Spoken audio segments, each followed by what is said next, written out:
Hello, everyone, and welcome to the Women Racing to Win. Joe Sammiego here, along with Daniel Zeri from Racers, the girls behind the helmet. Have a very fun show today. Encourage everyone in the channel to participate. Especially, we're going to be talking about the W Series, round four of the W Series in Hungary, Budapest, the Hungarian ring. Now, we all know Alice Powell is leading the points in the W Series. She took that lead after earning her second win of 2021 season at Silverstone. Behind her, Jamie Chadwick looking for a second pole and a second win to tie Powell, who has two poles and two wins this year. And of course, there's 16 other drivers in the W Series looking to get that top spot in the podium. Daniel, when it comes to experience at a circuit, which drivers have more laps logged at the Hungary ring? Well, hi, Joe. Hello, everyone. Good morning to all our US-based listeners. As you said, it's the W Series is entering its second half of the season, and of course, Alice Powell is leading after winning her second race this year at a home race in Silverstone, the British Grand Prix, after a very action-packed British Grand Prix. And speaking about drivers with the more experience of the Hungary ring, of very different circuits from Silverstone, I would say Alice Powell raced there in 2012, had her first season in GP3 Championship, which has now been rebranded as FIA Formula 3 Championship. So it's the top level of Formula 3 racing together with Formula 1, and that will also be on track this weekend. So Alice Powell already has this kind of experience of big single-seaters racing together with Formula 1, so she knows how to handle the pressure, and she raced here at the Hungary ring. Also in that same season, in that same category, there was also racing Italian driver Vicky Piria. She scored her first point last time out at Silverstone with a 10th place. She was 11th across the line, but then Jessica Hawkins got a 22nd time penalty for a contact with Belen Garcia, and Vicky got that final podium, that final point. So definitely Vicky is on a improving trend, and she also has raced previously in Hungary ring. She says that it was quite a long time ago, last time that she raced there, of course, almost over 10 years ago.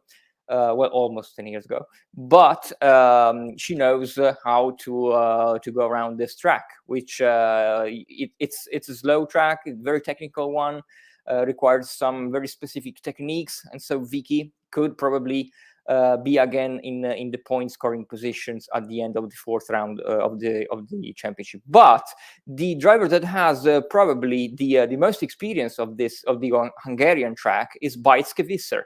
Bajszky Visser has raced in Hungary both in the GT4 European Championship, so in GT cars, but also in single seaters, because she has raced for 3 years in the World Series Renault 3.5, which is no more right now. But it was a very, very competitive series. And in the years that Bajszky was racing, the cars had probably the same competition, it was on same competition levels as Formula 2. So really, really a competitive series. The lap times were very similar. I remember being at Monaco in 2012, 2013, and the lap times of Formula 2 and the World Series by Renault Formula 3.5 cars were almost identical in qualifying. So Bajszky has this kind of experience, and she raced for 3 years in that series at Hungaroring, and she scored points in 2 out of 3 races. And interestingly, she won the race in GT4. So Bajszky Visser might be, after a very, very difficult start of her season, as we said previously, scored points for the first time at Silverstone. Definitely not the start of the season that she would expected before. But coming to Hungary, she might definitely get that chance to fight for the win. And 2 days ago, we had the chance to ask Bajszky if the experience that she had in Formula Renault 3.5 will be a benefit for her, even though the cars are different. And if it's a track that suits her driving style, and we can hear from Beitske what she said. I think Hungarian suits my driving style. It's a big karting track. I think should be good for us. Any experience you have at a certain track is always good value, but the 3.5 car is a very, very fun car to drive. So I think I'm pretty sure I have to drive this car quite different. But yeah, at least I know my way around, and I've spent some time on the sim to prepare it.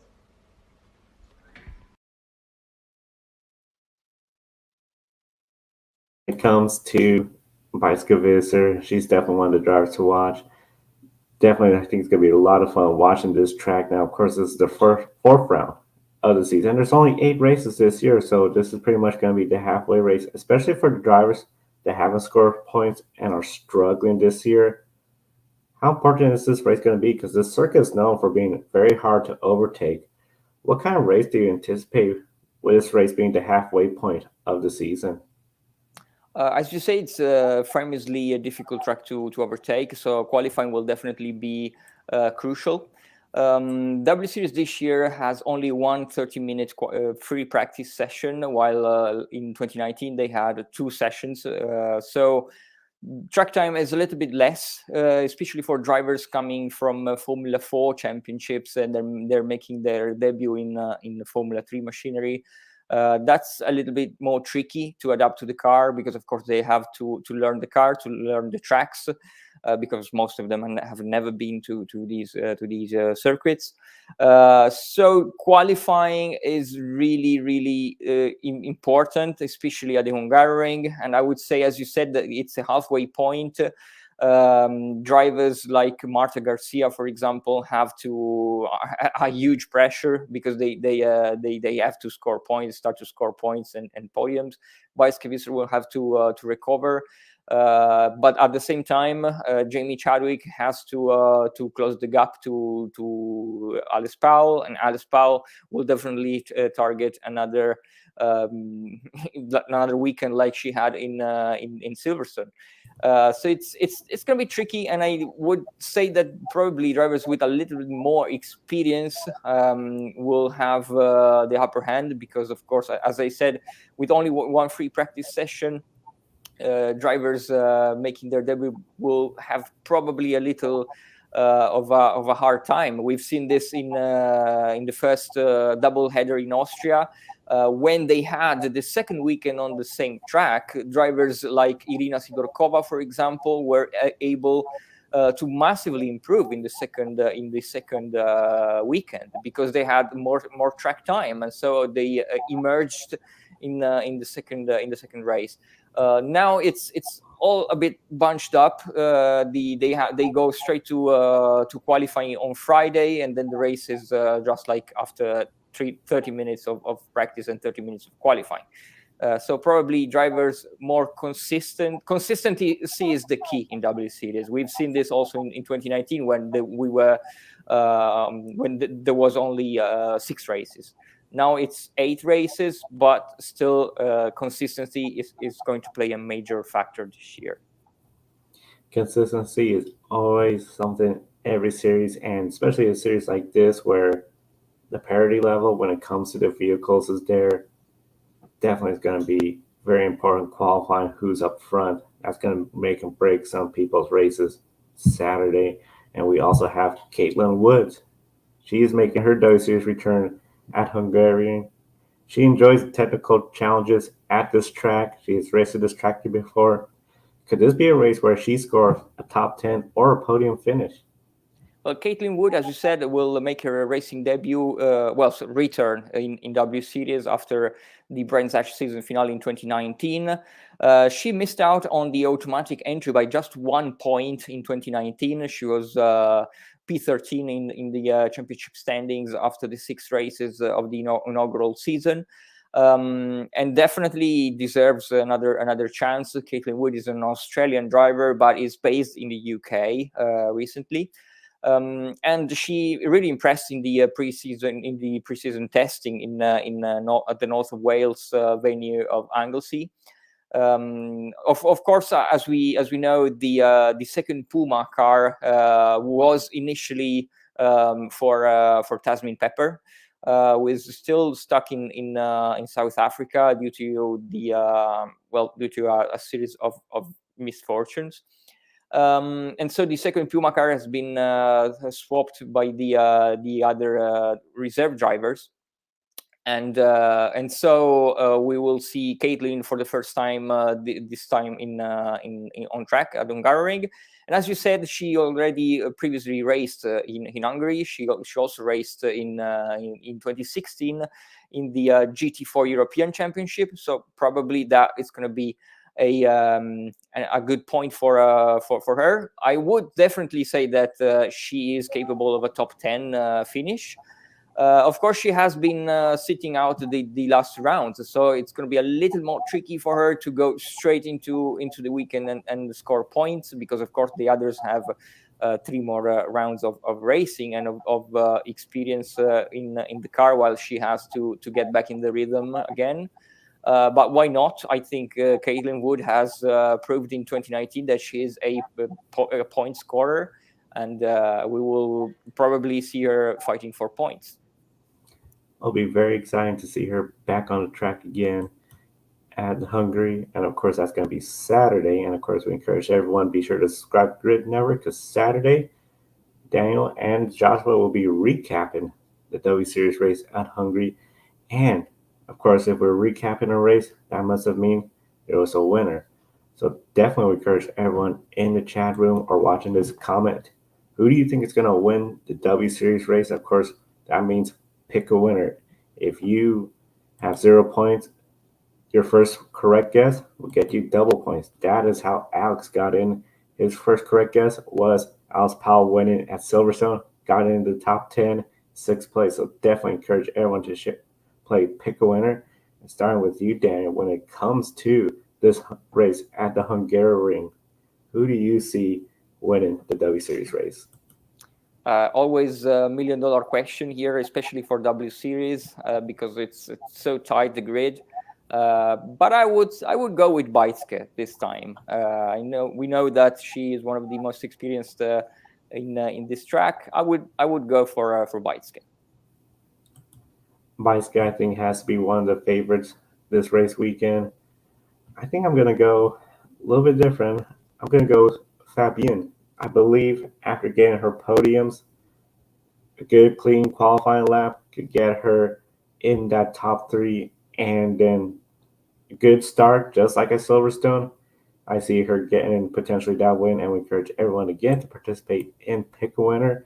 And of course, we'll be talking more about the W Series race at Grid Live Saturday. But of course, we still have more racing to discuss right now, including Italian Formula 4 and 2 drivers there making a big impact.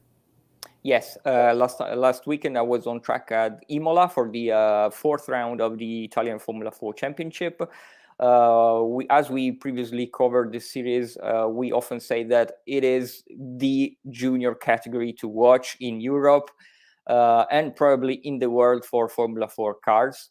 So definitely all the drivers that we will be seeing in Formula 2, Formula 3, and of course Formula 1 in the coming seasons will probably at some point have raced in Italian Formula 4. We have the best drivers and the best teams in Europe. And among them, there are 2 female drivers, probably the 2 most promising single-seaters talents among women. And of course, they are Hamda Al-Kubaisi and Maya Veug.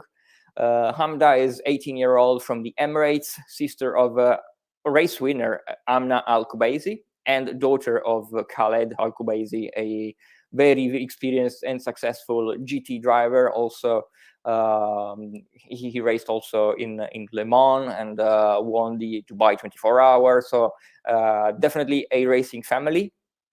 Hamda is racing for Team Prema this year, one of the really benchmark teams for junior Formula championships.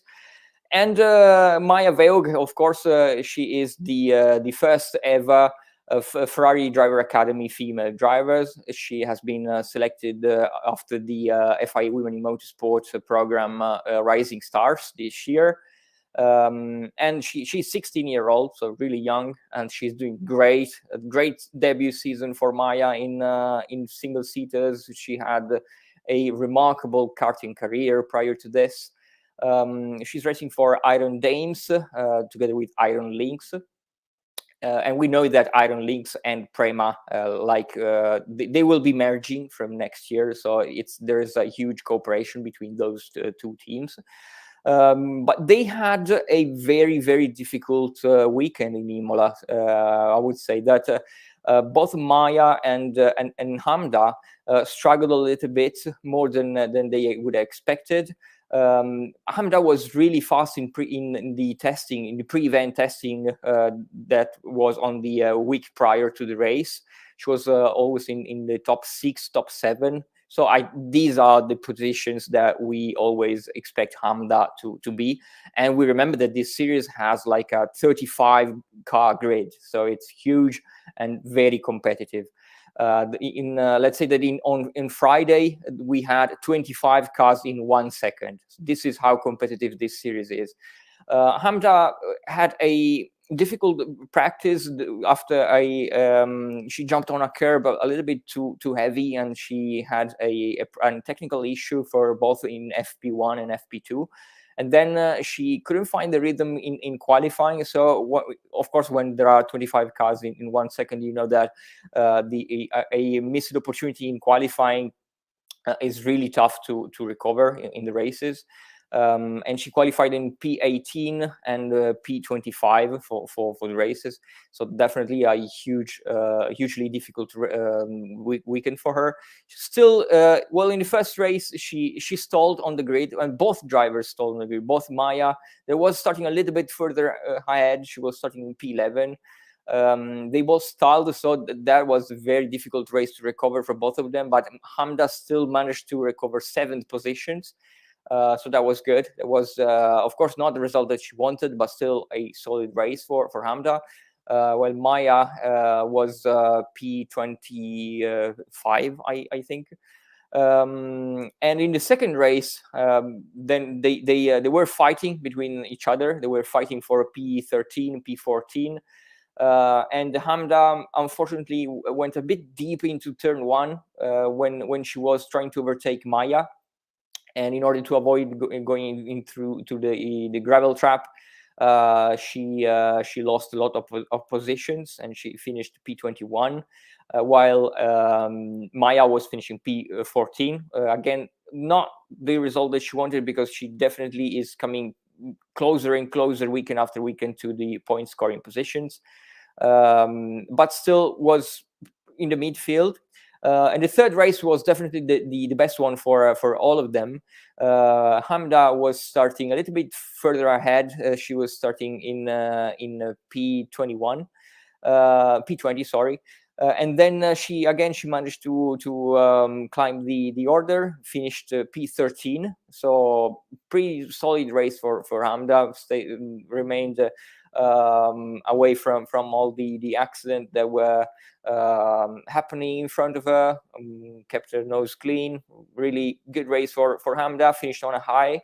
While Maya was having the race of her season. She was P8 in the first half of the race. And then, unfortunately, she got spun around by another competitor, and she rejoined the race, but then had another contact, got a penalty.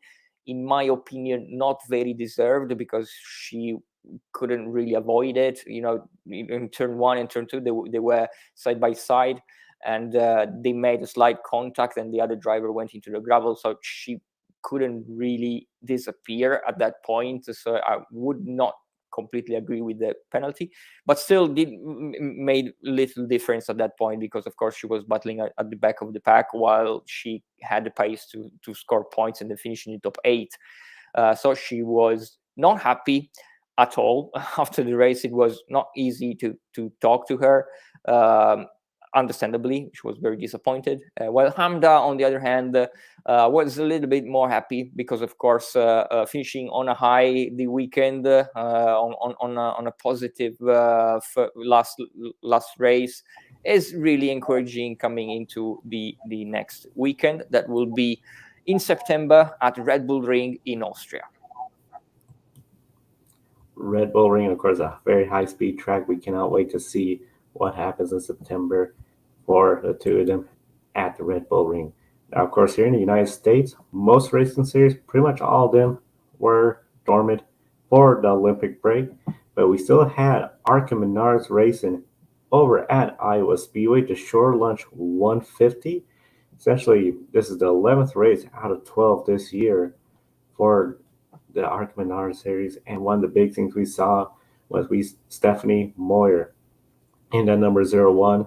She qualified 20th, hoping for a good race, especially Iowa Speedway. It is a short track, but it's not like the short tracks we think of in America, like Martinsville, North Wilkesboro, or Bristol, Tennessee, where there's a lot of beating and banging. Here, there is a lot of room, a lot of passing opportunities in this unique short track. But unfortunately for Stephanie Moyer, her race only lasted 14 laps, not completing the full 150 laps. Brake issues. That caused her day to end way too early. After starting 20th, she finished 23rd, 23 cars in this race for the Arca Menards series. So it was a very tough break to see this happen for her, especially considering this is going to be a good opportunity to try and bring some big results, because we have still quite a lot of racing. As I mentioned, this is the 11th race. Then the 12th race is going to be at Winchester, and then they continue on to Watkins Glen, the big speedway in Michigan, as well as a couple short tracks such as Springfield, a dirt race, Milwaukee. Then we got Bristol. That's a big short track where there's going to be a lot of beating and bang compared to what we saw in Iowa. And of course, the season ends at Kansas in October. So definitely a tough break for Stephanie Moyer, but overall, one of the big things we got to realize with Stephanie, of course, this is her first year in the Arca Menards series, trying to run races here and there. It's going to be a learning process, and just unfortunate that her time was cut because of a brake issue. Now, speaking about upcoming races, we got to talk about DTM and a brand new BMW M2 Cup. Yes, well, actually, the DTM was back on home soil in Germany last weekend at the Lausitzring. The one of the few ovals in Europe. We also had the kart series back in 2001, the race where Alex Zanardi got injured. Of course, now the DTM was not racing on the oval configuration, but for the very first time they used the turn one of the banked turn one, so the part from the oval for the first time. So that was interesting. That was homologated like 1 week prior to the race weekend, and nobody had ever tested on that specific track layout. And in DTM, we have Sophia Flörsch racing in the Audi R8 LMS from Abt. And also Esme Hockey racing in the Lamborghini by T3 Motorsport.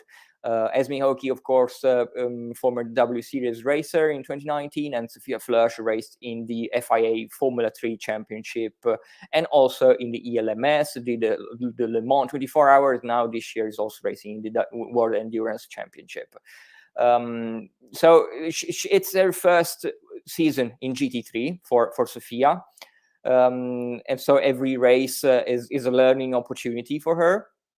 But they had a really tough weekend, both Sophia and Esme at Lausitzring.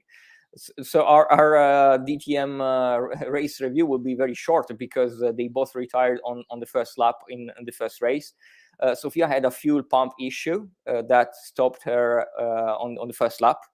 While Esme had a really huge accident coming into the bank at turn one. She spun around and crashed heavily after one lap. destroyed the car, and the team worked very, very hard to put her back on track on Sunday, on the second day of racing. But the car was a little bit too damaged, and so they had to revert to another car, the car that they are using, that the team is using in the ADAC GT Masters. So never easy for a driver to switch to a completely new car, to a completely different chassis, without testing, without anything, just going straight into qualifying on the second day. So it was always going to be a difficult weekend for Esme. And for Sofia, again, they had the same issue on Sunday morning in qualifying, in the second qualifying.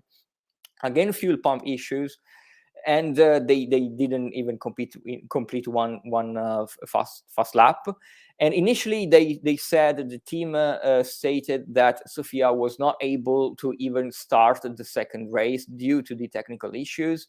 But at the end of a very hard work for the Abt team, they did manage to send Sofia out on track. And at that point was just testing for Sofia, but still she managed to finish P15, which was, I would say, quite remarkable. She finished ahead of Esme as well. Esme was just behind her in P16, but at that point was kind of a testing day for both of them. So not the best weekend for them, but still good mileage for both of Sofia and Esme Hockey, that they're of course trying to do as many laps as possible in their first season in DTM.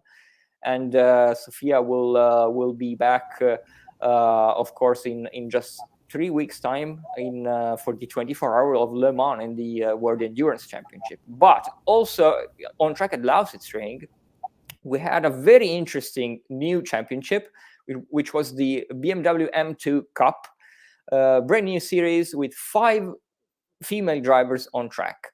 That was quite interesting. We had Kerry Schreiner, the German driver that is competing this year in 4 different categories.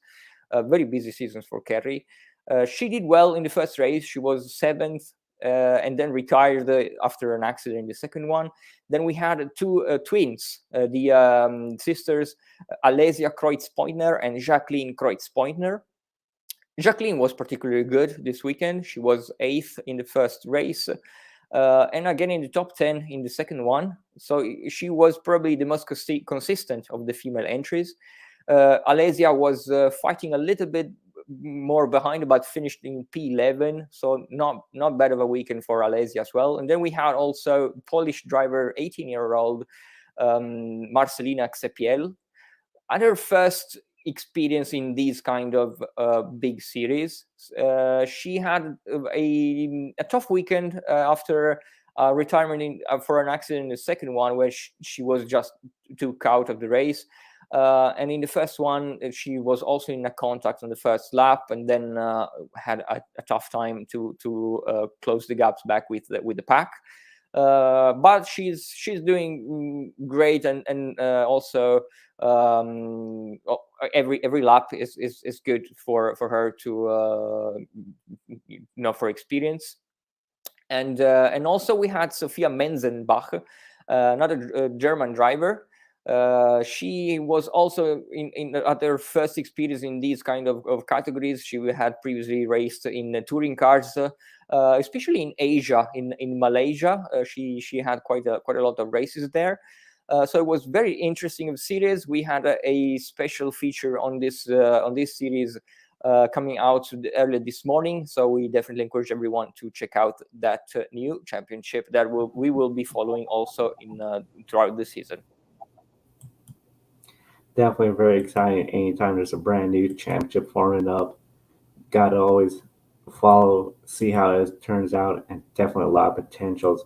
I would encourage everyone to be sure to visit racersbehindthehelmet.com.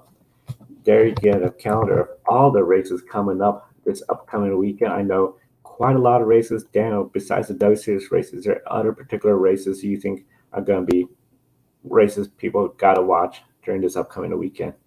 Definitely W Series has to be like the highlights this weekend, but also the 2 Formula 4 championships, the British Formula 4 with Abby Pulling that we also saw last weekend 2 weeks ago in the W Series, doing very well. She's back in the British Formula 4. Also, we have the Spanish Formula 4 with Lola Lovin-Foss and Emily De Heus, but we also have TCR Spain with it's the 3rd race of the season, and in the prior 2 races we had 2 female victories, one for Michelle Halder and the other one for Al Bacano, so definitely another one that we will follow closely. Arca Menards with both the main series and the West series, and then many more. I would say BTCC and NASCAR Mexico are on top of our list. A lot of racing. It's very exciting, especially as the Olympic break week coming towards the end, getting back to more racing. And once again, that is racersbehindthehelmet.com for everything racing, especially following all the girls behind the helmet. For Daniel at Racers, the girls behind the helmet, I'm Joe Samaniego. Thank you for tuning in to today's episode. We'll see you next time. Joe Samaniego here. Wanted to invite you to go check out Poblis. Poblis is a dog clothing and accessory company based in Austria. 10% of each of your purchases goes to helping dogs in need, whether it's homeless, sick, or ill dogs. This is one of the reasons why we support it. Kiska here is a rescue dog from rural Alaska and our grid office dog. We care about our furry buddies, and we know you do as well. Definitely check out Poblis.com. There's a link on the video description, and by clicking on that link, you get a 10% discount on your purchase as well.